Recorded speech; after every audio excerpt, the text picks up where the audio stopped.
Buat saya, Anies Baswedan ini benar-benar keterlaluan. Dia berulang kali menyampaikan kebohongan.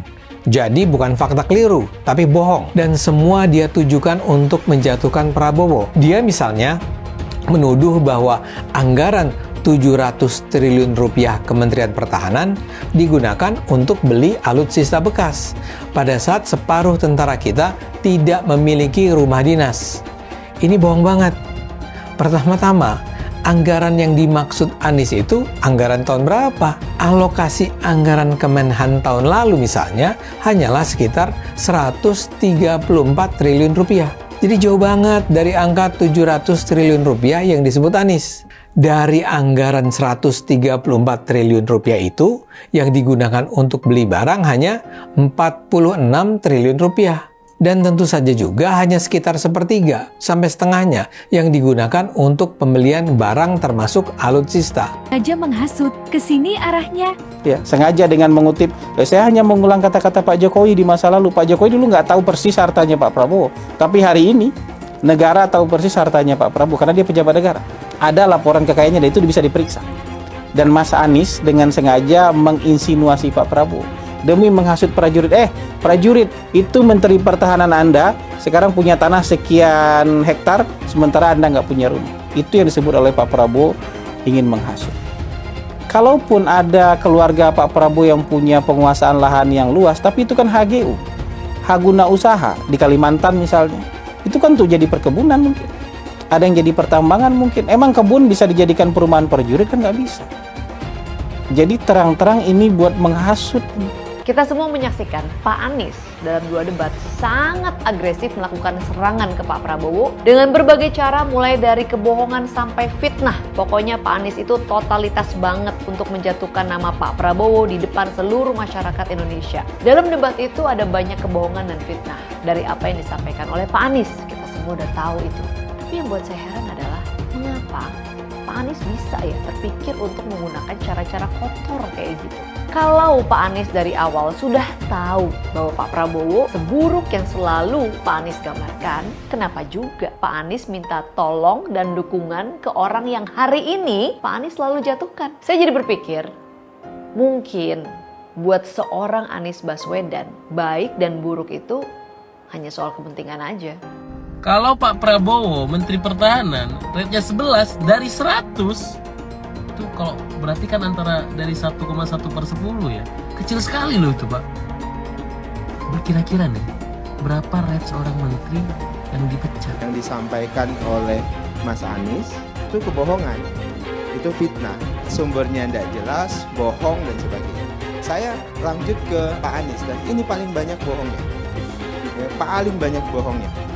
Ini bengis sekali ini pernyataan, bengis dan jahat.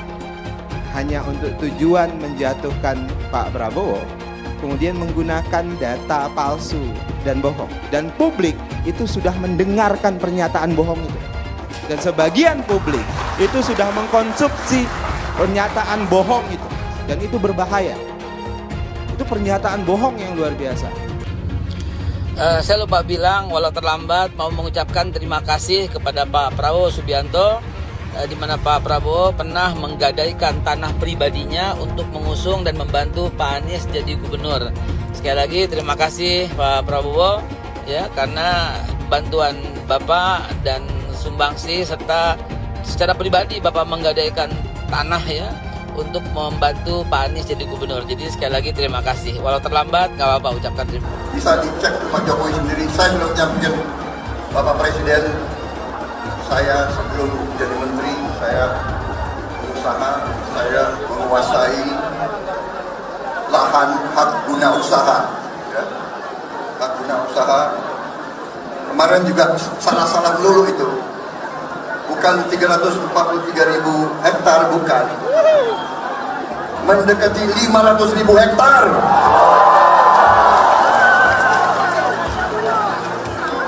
Dia mau ejek, mau menghasut, dia mau bikin rakyat benci sama saya. Padahal Pak Jokowi ada saya di istana 2,5 tahun yang lalu, saya sudah serahkan tanah itu kepada negara.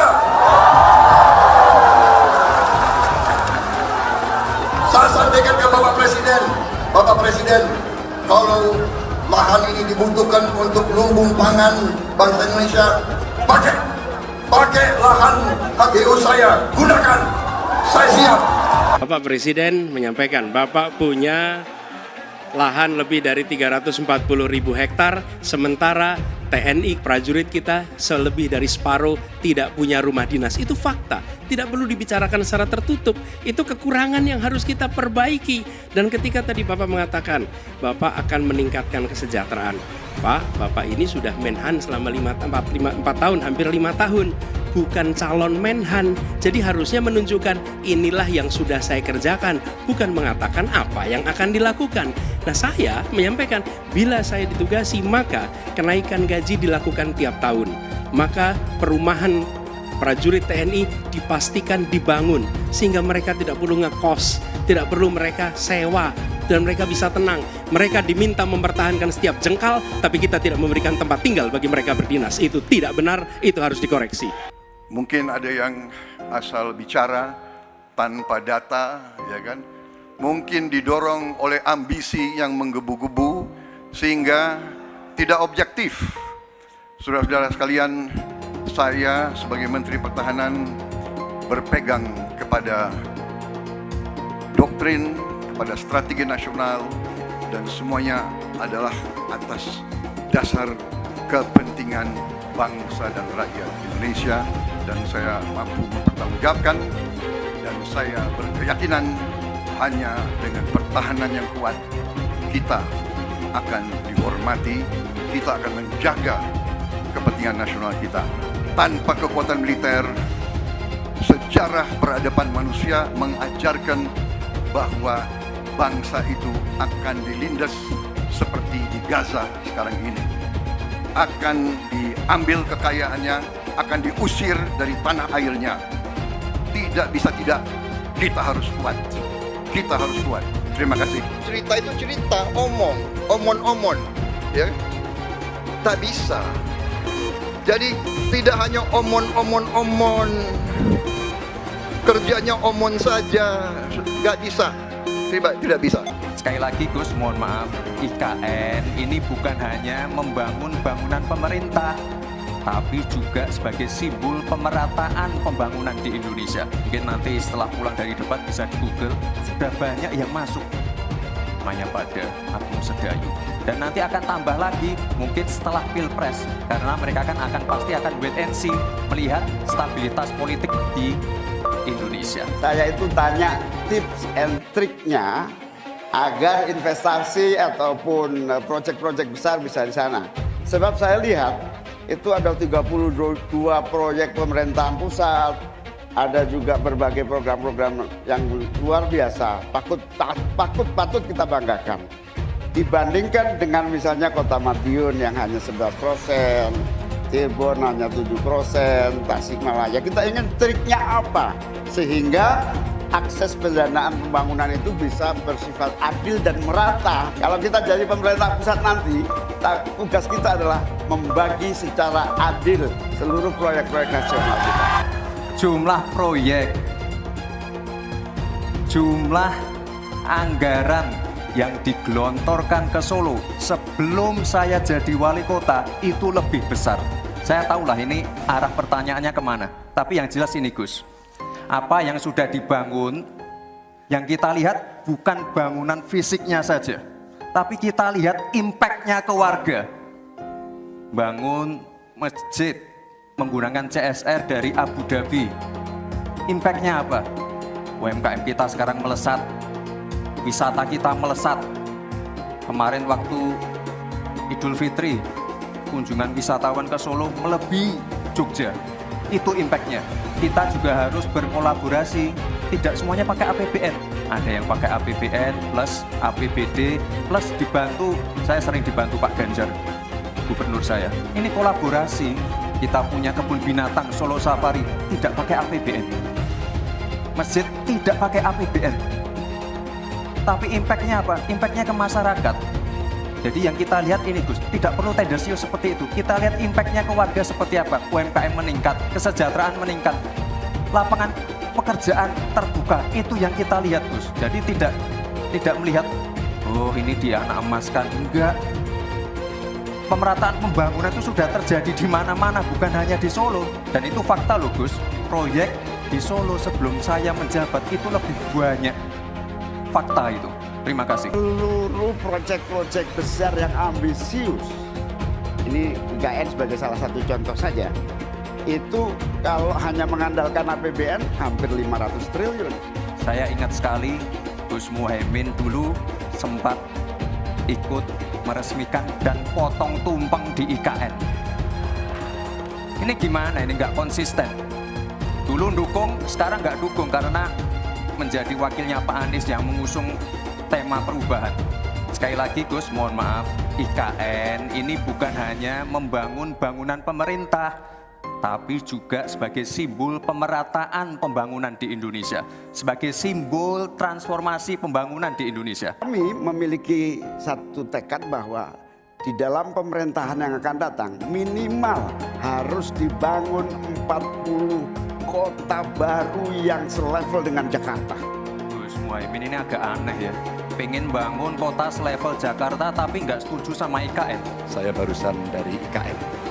Mas Anies, dengan berbagai kondisi yang ada di Jakarta, apa pendapat Mas Anies ketika kemudian Indonesia sentris itu ingin dibangun, mimpi besar anak bangsa sejak presiden sebelumnya ingin dibangun untuk memindahkan ibu kota dari Jakarta ke IKN? IKN hanya membangun tempat untuk aparat sipil negara bekerja, bukan untuk rakyat. Jadi jangan kita meniru pemerintah Belanda. Mereka punya kota tua, ketika kota tua turun permukaan mereka pindah ke selatan, bikin di sekitar Monas, ditinggalkan, masalah tidak diselesaikan. Kita harus menghadapi masalah dengan menyelesaikan. Apakah boleh saya simpulkan kalau begitu Mas Anies dalam posisi yang oposisi terhadap beberapa kebijakan termasuk IKN menolak IKN dilanjutkan? Saat bicara tentang ibu kota baru kita, banyak orang bilang ngapain keluarin 470 triliun buat IKN, mending dibagi-bagiin ke orang miskin. Itu pola pikir yang sempit, yang cuma mikirin solusi sementara. Kepadatan penduduk, populasi yang membludak, polusi yang semakin parah, itu semua jadi permasalahan yang harus dipikirkan solusi jangka panjangnya. Dan IKN adalah solusi tersebut. IKN dibangun untuk menyelesaikan permasalahan yang sekarang sekaligus mencegah permasalahan yang mungkin akan datang di masa depan. Kesejahteraan masyarakat Indonesia harus menjadi prioritas utama. Milih Anies dan Imin setidaknya sudah menyelamatkan Indonesia dari kehancuran. Gus Dur saja dikudetanya, apalagi rakyat. Yang satu memang jago kata-kata, jago beretorika, nggak kelawan kalau soal kata-kata. Di sisi lain, kita sama-sama melihat yang sudah ditulis pakai tangan dia sendiri, pakai hati dia sendiri, lagi dia ingkari, apalagi hanya mengandalkan kata-kata dan janji. Pun demikian dengan janji Cak Ponimin. Gus Muhaimin memberikan program siapapun yang hamil yang ada di muka bumi Indonesia ini akan diberikan tunjangan selama hamil. Karena itu yang masih jomblo secepatnya nikah, hamil, dibiayai kehamilannya oleh Gus Muhaimin. Akan mendapatkan subsidi, akan mendapatkan tunjangan rata-rata 6 juta selama kehamilan. Gus Muhaimin dan PKB menang. Semua yang punya sepeda motor, BBM-nya kita subsidi gratis tanpa biaya. Siapa yang di sini punya sepeda motor? Tahun 2024 PKB menang, Gus Muhaimin presiden, disubsidi serendah-rendahnya harga subsidi BBM. Kalau PKB sekarang bukan PKB Gus Dur, ini PKB Caimin. Jadi beda, PKB-nya sudah beda. Jadi nggak bisa lagi menurut saya, memang masih tetap jualan nama Gus Dur, itu ada larangannya jelas sekali. Tapi ya namanya orang masih mencuri-curi, kebiasaan kayaknya mencuri-curi. Mencuri partai, sekarang mencuri gambar. Gus Dur pendiri partai, orang yang dikatakan oleh Caimin sebagai guru politiknya, malah dikudeta, apalagi rakyat. Susah kan mau milih pemimpin seperti itu nanti? Pak Prabowo hari ini adalah calon Presiden dari Partai Gerindra. Saya sampaikan berkali-kali bahwa saya tidak ingin menjegal, saya tidak mau menjadi orang yang dibawa untuk berhadapan dengan Pak Prabowo dan menghentikan Pak Prabowo. Saya tidak mau. Dan saya katakan itu kepada siapapun yang datang kepada saya untuk berbicara tentang calon presiden. Yang nanti anak saya dan anak-anak saya akan ingat itu. Nah, saya tidak mau mengkhianati, menikam pada orang yang dulu sudah bekerja, membantu, dan berjuang bersama. Jangan sampai Indonesia jatuh ke tangan pembohong. Jangan sampai Indonesia jatuh ke tangan Anies Baswedan. Anies pintar asumsi bukan pintar bicara, tidak pintar kerja. DKI Jakarta sudah menjadi parameter Anies tidak pantas jadi presiden. Saya mensyukuri kenapa kalah, kenapa ditahan. Saya bersyukur atas itu semua. Saya coba bayangkan ya, kalau seandainya waktu itu kita menang gitu ya, hari ini belum tentu kita bisa nikmati seperti ini. Kita bersyukur 5 tahun Tuhan izinkan kasih ke orang yang pintar ngomong untuk kerja. Coba kalau kita bayangkan gitu ya, kalau kemarin saya masih jadi gubernur, ini saya udah turun ini. Tapi yang pintar ngomong itu dikira orang hebat kan? Ini lebih berbahaya tahun 2024, langsung ketahuan karakternya. Langsung ketahuan itu. Di saya juga ada kutipan Pak di kamar saya Pak. Tulisannya, Jakarta telah mengambil keputusan yang fatal. Bilang dihalang-halangi, Anies masih sering bikin acara di sana-sini. Bebas pula. Duh, nggak capek apa ngibulin rakyat mulu, Pak? Nah, yang gue pertanyakan nih, Anies itu kampanye di mana-mana sering naik pesawat jet. Nah, pesawat jet biaya sewanya dari mana, Pak? Atau itu pesawat jetnya siapa, Pak? Coba jujur deh. Karena setahu gue nih, itu punya bos Anda, Surya Paloh. Anies bicara soal pendidikan. Padahal waktu dia di Jakarta, dia sendiri nggak mampu buat memberikan bangku sekolah yang cukup waktu mimpin di Jakarta. Artinya, dia nggak mampu memberikan bukti kalau omongan dia itu bisa dilaksanakan. Anies bilang, setiap jabatan harus diisi sama orang-orang yang kompeten. Lah, faktanya di Jakarta, beberapa jabatan diisi sama orang-orang dekatnya dia. Nggak kompeten pula. Terus TGUPP, itu yang jumlahnya seabrek-abrek, fungsinya buat apa, Pak? Kok Jakarta makin berantakan sih? Sekali lagi, Anies nggak bisa membuktikan omongannya. Anies bilang dia akan membuka lapangan kerja. Yang dulu janjinya 200.000 lapangan kerja, ternyata cuma ngomong kosong, alias cuma janji palsu. Soal pembangunan yang berkelanjutan. Dia bilang di Jakarta dia udah meneruskan yang udah baik. Lu jangan percaya ya, itu ngibul. Faktanya nggak seperti itu loh. Belum lagi nih, program penanggulangan banjir. Jadi di daerah Jakarta itu ada daerah yang sebelumnya udah bebas banjir. Pas Anies mimpin, kok bisa-bisanya daerah itu banjir lagi? Gimana nggak banjir kalau kalinya udah nggak pernah dikeruk sama dibersihin, Pak? Kalau soal Jakarta, gue bisa bicara banyak deh. Jadi gue saksi bobroknya kepemimpinan Anies di Jakarta. Dan gue bisa pastiin, omongan manisnya Anies soal apa yang dia lakukan waktu mimpin Jakarta itu banyak ngibulnya. DKI yang kita harapkan, Anies Baswedan yang begitu jelas Islamnya, 4 tahun 8 bulan jadi gubernur. Mana peraturan pergub saja yang melarang migrasi? Mana perda Islam apalagi? Yang akhirnya tidak berani juga menegakkan hukum. Banjir tetap banjir, macet tetap macet, kriminalitas Jakarta. Anda tahu, 2 menit sekali terjadi pencurian. Sekarang orang sedang euforia, dia mau dicapreskan. Bagaimana umat terjebak lagi, bodoh lagi, masuk lagi. Kalau misalnya memang Anies itu mau maju dan dia tekad mau menegakkan hukum Islam dan menyatakan perlawanan, saya peduli. Tapi dia tidak lakukan itu. Bapak politik identitas Indonesia Anies Baswedan, Bapak intoleransi Indonesia Anies Baswedan. Jangan lupakan, jangan terlena, jangan sampai dia pecahkan kita dengan dagangan ayat dan mayatnya. Air itu turun dari langit, turunnya ke atap rumah langsung sumur bor, bukan ke sungai dan ke laut. Jangan hanya konsentrasi pada pembangunan benda-benda mati yang indah difoto dan bisa ditunjukkan dalam 5 tahun hasilnya. Kalau kita mau menilai sebuah janji, maka lihat janjinya atau lihat kenyataannya. Dulu janjinya apa ya? Dan ini aneh. Betul-betul aneh. Ini bukan kampanye, tapi saya sampaikan sini. Di satu sisi menyiapkan jalur-jalur air untuk dikirim ke laut, di sisi lain di lautnya dipasang dengan pulau reklamasi. Tinggal tunggu waktu jadi rob, air balik. Dan ini melawan sunatullah. Kenapa? Air itu turun dari langit ke bumi, bukan ke laut. Harusnya dimasukkan ke dalam bumi, masukkan tanah. Di seluruh dunia air jatuh itu dimasukkan ke tanah, bukan dialirkan pakai gorong-gorong raksasa ke laut. Jakarta telah mengambil keputusan yang fatal. Bukan banjir, itu memang parkir air. Bukan banjir, itu memang parkir air. Masyarakat berkeliling dengan membawa toa untuk memberitahu semuanya, termasuk sirine. IKIBON 82 miliar. Apa alat transportasi yang dimiliki oleh hampir setiap orang?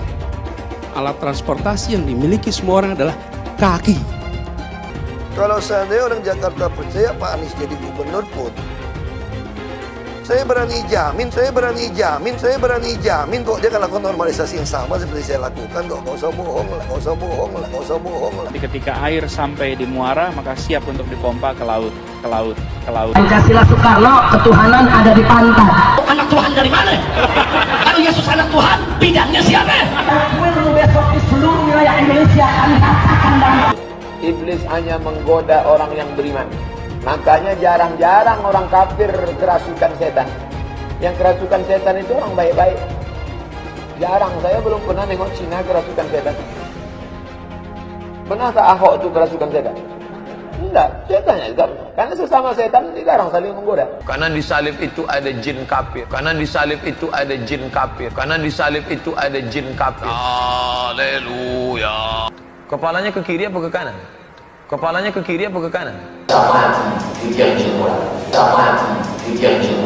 Tetap percaya salib itu lambang mulia, bukan jin. Kok ketawa? Aku nggak nyindir siapa-siapa loh. Saya nggak pernah mundur untuk kebenaran, keadilan, kejujuran, dan peri kemanusiaan. Gue nggak pernah mundur.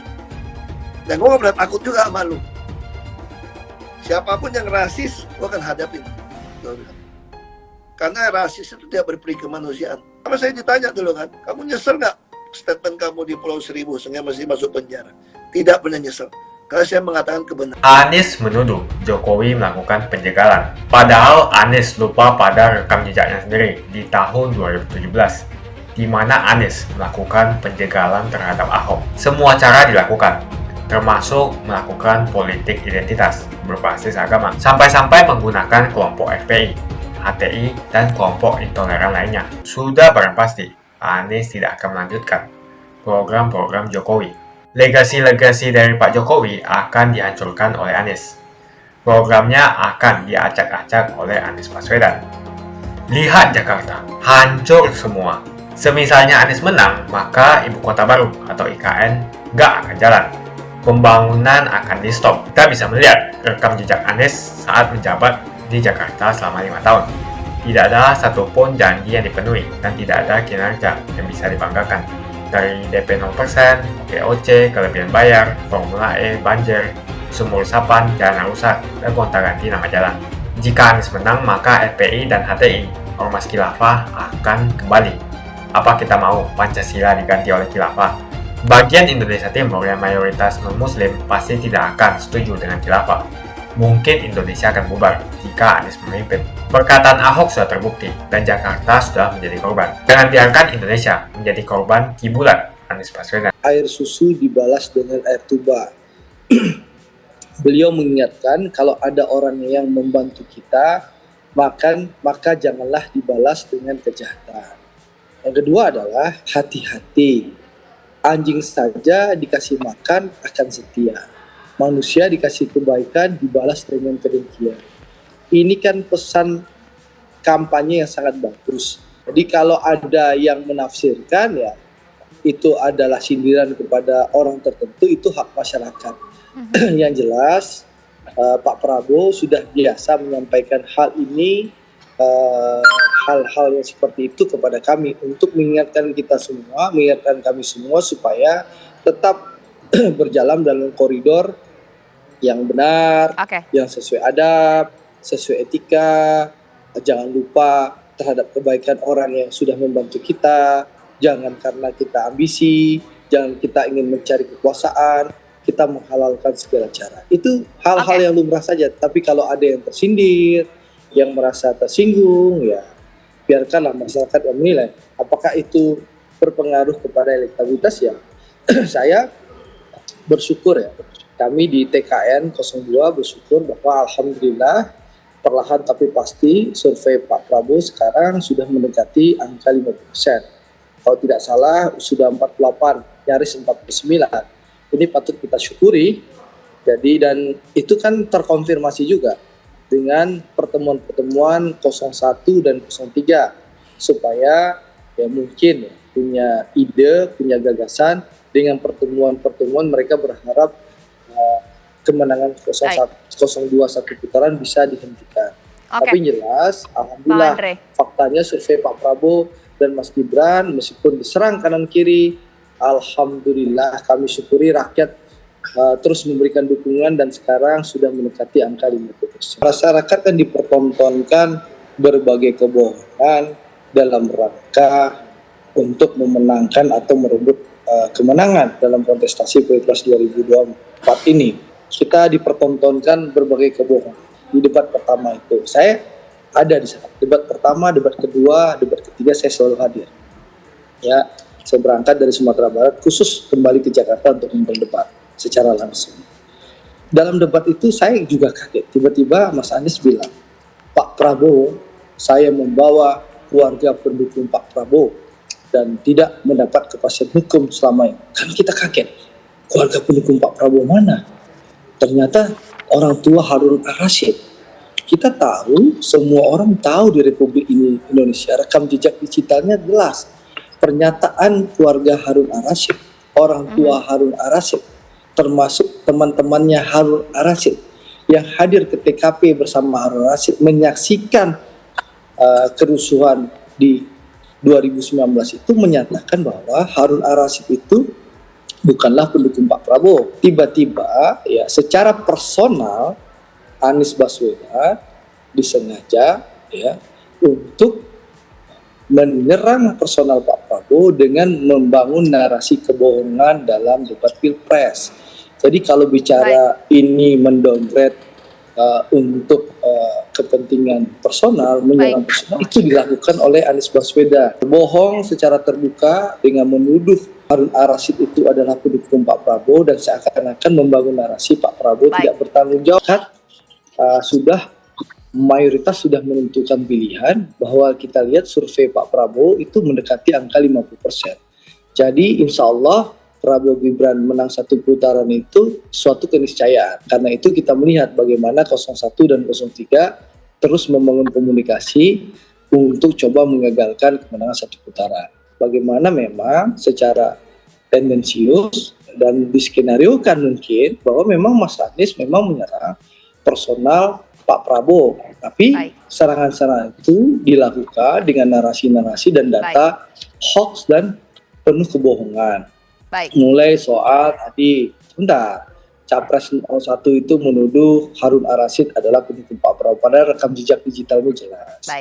Itu kebohongan yang pertama. Yang kedua, bagaimana teganya Mas Anies membangun narasi kebohongan Pak Prabowo menghabiskan anggaran 700 triliun membeli barang bekas. Yang ketiga, bagaimana ini soal pertahanan, geopolitik dan hubungan internasional, tapi dibangun narasi seakan-akan Pak Prabowo ya tidak berpihak kepada prajurit dan memiliki tanah yang begitu besar. Jadi ini memang serangan secara personal yang sengaja dilakukan oleh Anies Baswedan kepada Pak Prabowo, dan masyarakat menilai, mengajak masyarakat untuk mendukung Pak Prabowo dan Mas Gibran, sehingga berapa persen masyarakat yang masih belum menentukan pilihan bisa segera memilih Pak Prabowo, sehingga insya Allah 14 Februari nanti kita akan hadapi pemilu dengan riang dan gembira, dengan santun dan santuy, dan tentu sesuai dengan harapan mayoritas rakyat Indonesia yang menginginkan pemilu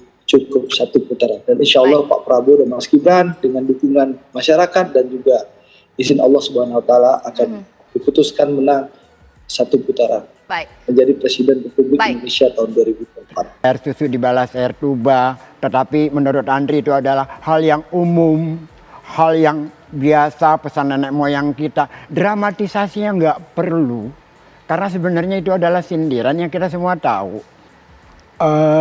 Ini adalah cara menurunkan kualitas pilpres kita menjadi persoalan personal.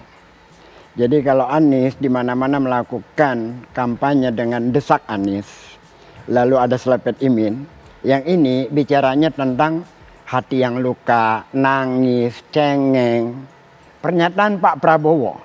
Sebenarnya yang saya minta adalah Anies, tapi dia komit dengan warga Jakarta selama 5 tahun. Ada kata 5 tahun. Dan Anies menepati janjinya selama 5 tahun untuk tidak mau dimajukan sebagai cawapres maupun sebagai capres. Ketika dalam perdebatan kemarin kita tahu siapa yang menguasai masalah, siapa yang tidak. Lalu keluarlah persoalan maling kundang, persoalan yang sama sekali tidak mengangkat mutu pilpres kita. Oke. Etika seorang pemimpin adalah menunaikan janji-janji kampanyenya. 23 janji kampanye Anies di Jakarta tuntas. Kampung Akuarium tuntas, Jakarta International Stadium tuntas. Bahkan yang hal-hal di luar itu pun tuntas, air bersih dan banyak lagi hal lainnya. Bang Geis. Ya, saya yakin bahwa Anies akan memenangkan pertarungan ini dalam artian bahwa dia akan berhasil lolos ke putaran kedua. Tidak perlulah ada intimidasi, tidak perlulah Anies dicabut izinnya untuk berganti-ganti tempat kalau benar-benar yakin bahwa survei sudah 50%. Tidak perlulah menggunakan aparat untuk turun ke mana-mana untuk memenangkan calon tertentu. Nggak perlu itu. Ada waktunya di mana-mana gitu. Dan masyarakat juga akan melihat rekam jejak seseorang. Dan saya yakin bahwa ke depan semakin jelas apa yang sudah dilakukan Anies di Jakarta itu akan bisa dilakukan se-Indonesia. Contohnya adalah air bersih untuk masyarakat banyak. Itu sudah terlaksana di Jakarta, saya kira itu. Saya mau nanya, coba sebutkan, apa sih yang membuat kalian senang terhadap Anies? Apa sih kelebihannya? Apa sih yang sudah dilakukan sesuai dengan janjinya? Saya yakin kalian tidak bisa menjawab ini. Tolong tuliskan satu saja kelebihan Anies Baswedan di kolom komentar. Jokowi takut legasinya dirusak Anies Baswedan. Lihat Jakarta, hancur semua. Publik menyoroti sejumlah gerakan yang dilakukan oleh Joko Widodo alias Jokowi di Indonesia. Hal tersebut merupakan respon yang cukup wajar. Hal tersebut karena adanya ketakutan dalam Jokowi. Presiden menurutnya di tengah kelimpungan dengan adanya kemungkinan bahwa kemenangan yang diraih oleh Anies Baswedan. Hal tersebut dapat berujung pada hancurnya sejumlah program dari Jokowi. Hal tersebut jelas terjadi karena penerus kekuasaan kepala negara bukan dari kelompok Pak Jokowi. Lihat saja misalnya di Jakarta. Anies menghancurkan semuanya. Legasi-legasi dari Pak Jokowi akan dihancurkan oleh Anies. Programnya akan diacak-acak oleh Anies Baswedan. Wajar-wajar saja jika Jokowi dalam pusaran ketakutan ketika masa kekuasaan berakhir di tahun 2024. Sudah barang pasti Anies tidak akan melanjutkan program-program Jokowi. Semisalnya Anies menang, maka Ibu Kota Baru atau IKN nggak akan jalan. Pembangunan akan di-stop. Legasi-legasi Jokowi akan hancur. Anies menuduh Jokowi melakukan penjagalan. Padahal Anies lupa pada rekam jejaknya sendiri di tahun 2017, di mana Anies melakukan penjagalan terhadap Ahok. Semua cara dilakukan, termasuk melakukan politik identitas berbasis agama, sampai-sampai menggunakan kelompok FPI, HTI, dan kelompok intoleran lainnya. Anies Baswedan sampai nekat berkoalisi dengan ormas preman berjubah agama. Di tahun 2024, Anies Baswedan akan kembali menggunakan strategi di tahun 2017. Kelakuan-kelakuan relawan Anies yang menjalankan strategi ini masih pakai pola yang lama. Pola yang lama berupa membangun opini negatif terhadap pemerintah dan Komisi Pemilihan Umum. Curangan Anies lainnya adalah melakukan kampanye sebelum waktunya, di mana dia mengganti namanya menjadi head start untuk membingungkan publik. Atau kecurangan Anies Baswedan yang menggunakan jet pribadi saat kampanye di mana-mana. Berapa kecurangan dari biaya kampanye yang menggunakan jet pribadi? Apakah ini datang dari korupsi BTS yang dilakukan oleh Menkominfo dari Partai Nasdem? Tak main-main kecurangan maling atau korupsi yang dilakukan oleh Johnny G. Plate adalah sebesar 8 triliun rupiah. Suka tidak suka, senang tidak senang, sadar atau tidak sadar, pola Anies Baswedan ini sudah basi.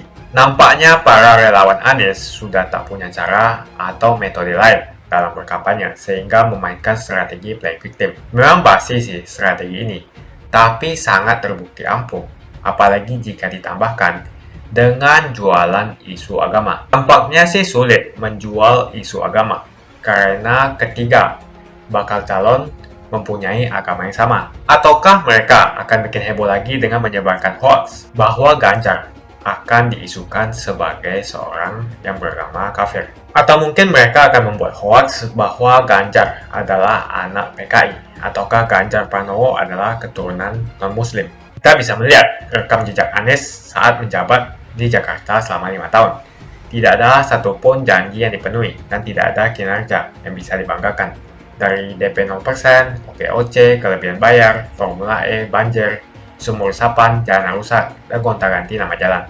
Diketahui Anies pun masih berhutang 100 miliar kepada Sandiaga Uno, dan sampai saat ini belum dibayarkan. Untuk jadi gubernur saja, Anies sampai berhutang 100 miliar kepada Sandiaga Uno, dan belum dibayarkan. Apalagi jadi presiden. Berapa triliun yang akan Anies hutangkan? Dan bagaimana Anies bisa membayar utang triliunan itu? Apakah Indonesia siap untuk dijual? Jika Anies menang, maka FPI dan HTI, Ormas Khilafah, akan kembali. Apa kita mau Pancasila diganti oleh Khilafah? Bagian Indonesia Timur yang mayoritas non-muslim pasti tidak akan setuju dengan Khilafah. Mungkin Indonesia akan bubar jika Anies memimpin. Perkataan Ahok sudah terbukti dan Jakarta sudah menjadi korban. Jangan biarkan Indonesia menjadi korban kibulan Anies Baswedan. Begitu saja opini saya tentang Anies Baswedan. Bagaimana opini kalian? Tuliskan di kolom komentar. Pastikan kalian semua menekan like di video ini. Dan jangan lupa bagikan video ini ke teman dan family Anda supaya mereka semua mengetahui tentang informasi ini. Tekan tombol subscribe dan bunyikan lonceng notifikasi supaya kamu tidak ketinggalan.